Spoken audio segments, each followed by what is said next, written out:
ذخیرہ احادیث میں ایک دعا ایسی بھی ہے کہ جو اس دعا کو پڑھ لے گا اس کی جان، مال، نظر بد، شیطان، جن، جادو سے اللہ یقینی حفاظت کرے گا، اور وہ دعا ہے دعائے انس، جو کنز العمال میں یہ حدیث لکھی ہوئی ہے۔ اور اس کا میں آپ کو ایک واقعہ سناتا ہوں، پھر میں انشاءاللہ اس دعا کو سناؤں گا۔ کوشش کریں روزانہ اس کو صبح بھی پڑھیں اور رات کو بھی پڑھیں۔ حضرت انس رضی اللہ تعالیٰ عنہ نے 10 سال تک اللہ کے نبی صلی اللہ علیہ وسلم کی خدمت کی۔ آپ صلی اللہ علیہ وسلم کی خوب دعائیں سمیٹی، اور اللہ کے نبی صلی اللہ علیہ وسلم نے ان کو جو دعائیں دی اس کی کیا برکت تھی، اور جو دعا بتلائی وہ میں آگے بتاؤں گا۔ جو اللہ کے نبی صلی اللہ علیہ وسلم نے دعائیں دی اس کی برکت سے حضرت انس رضی اللہ تعالیٰ عنہ کی عمر 100 سال سے اوپر ہوئی، اور ان کی اولاد بھی 100 کے آس پاس تھی، جس میں 73 جو ہے مرد تھے، باقی عورتیں تھیں۔ ان کے باغات سال میں 2 دفعہ پھل دیتے تھے، یعنی برکتیں ہی برکتیں، خیر ہی خیر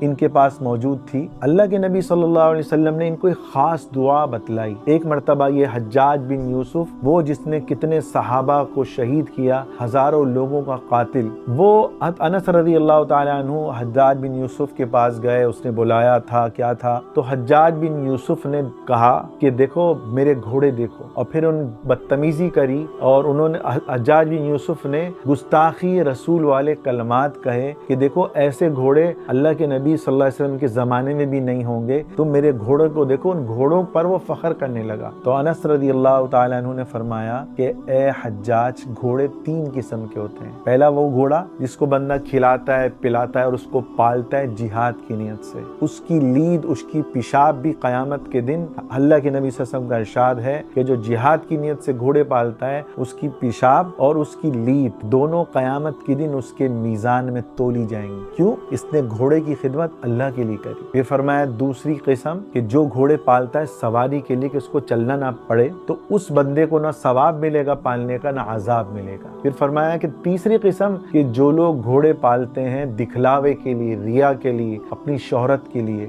ایسے لوگوں کو اللہ عذاب میں مبتلا کرے گا۔ یہ گھوڑے اس کے جہنم میں جانے کا ذریعہ بنیں گے، کیونکہ تکبر اور ریا اللہ کو پسند نہیں ہے، وہ اللہ ہی پر سجتا ہے، اور تکبر اللہ کرے، حدیث میں آتا ہے جو تکبر کرتا ہے اللہ کہتے ہیں وہ میری چادر میں داخل ہو گیا، میں اس کو پھاڑ ڈالوں گا۔ یعنی اللہ اتنا غصہ ہوتے ہیں، اس لیے ہمارے علماء فرماتے ہیں کہ اللہ کے خزانے میں دنیا جہاں کی چیزیں ہیں، 2 چیزیں اللہ کے خزانے میں نایاب ہیں، یعنی سب سے زیادہ قیمتی ہیں 2 چیزیں۔ کیا؟ پہلی چیز جس کا وجود ہی اللہ کے خزانے میں نہیں ہے وہ ہے تواضع۔ اللہ تواضع سے پاک ہے، اللہ متکبر ہے۔ 2 دن میں اس نے زمین آسمان کو بنایا تو تکبر اس پہ سجتا ہے، وہ خالق کائنات ہے، خالق انسان ہے۔ اور دوسری وہ چیز جو اللہ کے خزانے میں نایاب ہے، قیمتی ہے، وہ ہے آنسو، کہ اللہ رونے سے پاک ہے۔ جب بندہ روتا ہے اللہ فرشتوں کے سامنے فخر کرتے ہیں کہ دیکھو یہ بندہ میری محبت میں رو رہا ہے۔ اس لیے حدیث میں آتا ہے، تفسیر روح المعانی میں حدیث لکھی ہے، لَأَنِینُ الْمُذْنِبِینَ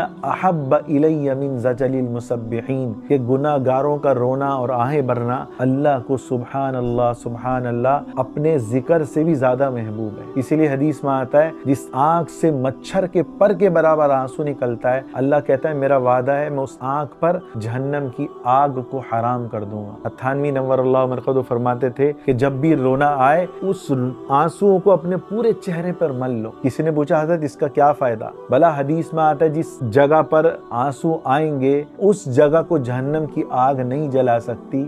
تو جب پورے چہرہ آنسوؤں سے بھرا ہوا ہوگا، اور ہمارے بڑے ایسے ہی روتے تھے، جب وہ روتے تھے ان کا مسلح جو ہے وہ آنسوؤں سے گیلا ہو جاتا، تو فرمایا کہ اللہ اتنا کریم ہے کہ ایسا ہو نہیں سکتا کہ یہ چہرہ جنت میں جائے اور دھڑ جو ہے نیچے کا وہ جہنم میں جائے۔ تو جو ایسا کرے گا مجھے قوی امید ہے کہ اللہ اس کو جنت عطا کرے گا۔ دیکھیں اللہ والے جو ہوتے ہیں نا وہ حق بات کرتے ہوئے ڈرتے نہیں ہیں۔ حضرت انس رضی اللہ تعالیٰ عنہ نے بادشاہ کے سامنے حق بات کی، جو حدیث میں آتا ہے جہاد کے برابر ہے۔ تو حجاج سے کہا کہ تو گھوڑے دکھاوے کے لیے پالتا ہے، ریا کے لیے پالتا ہے؟ فرمایا میرے نزدیک تیرا ٹھکانہ جہنم ہے۔ اچھا، حجاج بن یوسف گورنر تھا اور یہ تابع تھا امیر المؤمنین عبد الملک بن مروان کے۔ اس نے کہا کہ اگر مجھے خلیفہ کا خط میرے پاس نہ ہوتا نا تو میں اے انس تجھے وہ سزا دیتا کہ تو زندگی بھر یاد رکھتا۔ انس رضی اللہ تعالیٰ عنہ کہنے لگے کہ اے حجاج، تو جتنا بھی زور لگا لے، اپنے سارے غلاموں کو بھی تو ساتھ ملا ملا لے تب بھی تو مجھے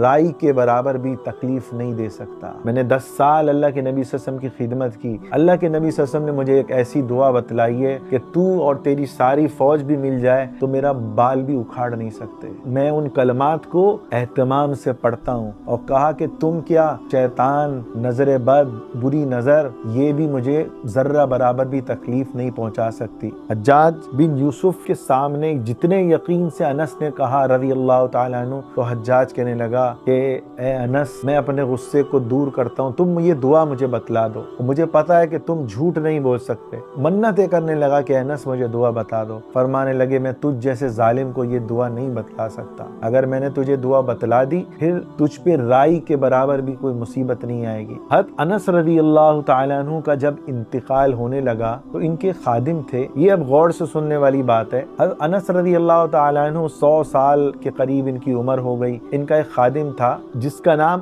ابان تھا، وہ ان کے پاس حاضر ہوا، حضرت ایک درخواست ہے، پوچھا کیا، جو مانگنا ہے مانگو، تم نے 10 سال میری خدمت کری اور تم نے ویسی ہی خدمت کری جیسے میں نے اللہ کے نبی صلی اللہ علیہ وسلم کی خدمت کرنے کی کوشش کی۔ تو فرمایا ابان جو چاہتے ہو مانگو، مال دولت جو چاہے، بولا نہیں حضرت مجھے وہ دعا سکھا دیں جو آپ نے حجاج بن یوسف کو نہیں سکھائی۔ پھر حضرت انس رضی اللہ تعالی عنہ نے حضرت ابان کو یہ دعا سکھائی اور فرمایا کہ مجھے میرے نبی صلی اللہ علیہ وسلم نے یہ دعا سکھائی اور بتایا کہ جو اس دعا کو اہتمام کرے گا اللہ اس کی جان مال ہر چیز کی حفاظت کرے گا۔ میں تم سے راضی ہوں اے ابان، تم صبح شام اس دعا کا اہتمام کرو، اس دعا کی برکت سے اللہ تمہاری نظر بد سے، شیطان سے اور ہر برے فتنے سے اللہ تمہاری حفاظت کرے گا۔ اب وہ دعا غور سے سنیں، جو کنز العمال جو حدیث کی کتاب ہے اس میں یہ دعا لکھی ہے، اس کو میں پڑھتا ہوں، اس کو کوشش کریں روزانہ اس کو یاد کرنے کی، اور کوشش کریں اگر آپ کی بیٹیاں ہیں بیٹے ہیں ان کو بھی یہ دعا واٹس ایپ کے تھرو بھیجیں، جو بھی آپ کے عزیز ہیں، جو